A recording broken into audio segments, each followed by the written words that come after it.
එක් රාත්‍රියක් යේසුස් ක්‍රිස්තුස් වහන්සේ එතුමාගේ ගෝලයන් හා සමග කුඩා ඔරුවක මුහුද හරහා යමින් හිටියා. මුහුද ඉතා සංසුන්ව තිබුණා. මේ අතර යේසුස් වහන්සේ ඔරුවේ නිදාගෙන හිටියා. හදිසියෙම විශාල කුණාටුවක් ආවා. ගොඩාක් තද සුළඟක් හමලා විශාල රැළින් මුළු ඔරුවම පිරුණා.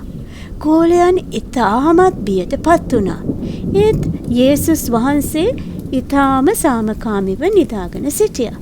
ඔවුන් යේසුස් වහන්සේ අවදි කරමින් මෙහෙම කිව්වා.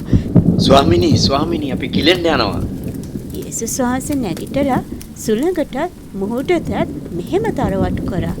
කුණාටුව නිශ්චලවන්න. එම මොහොතෙන්ම සුළඟ නැවතුණා.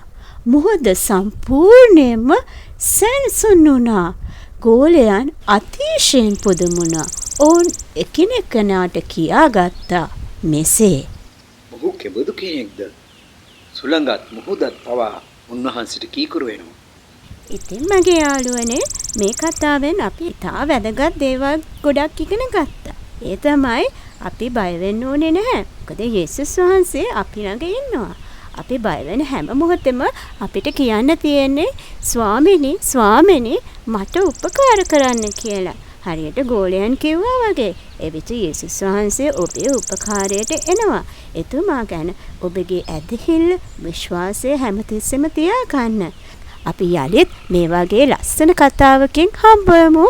ඔබට ආශිර්වාදමත් දිනයක් වේවා. එසපේටයි.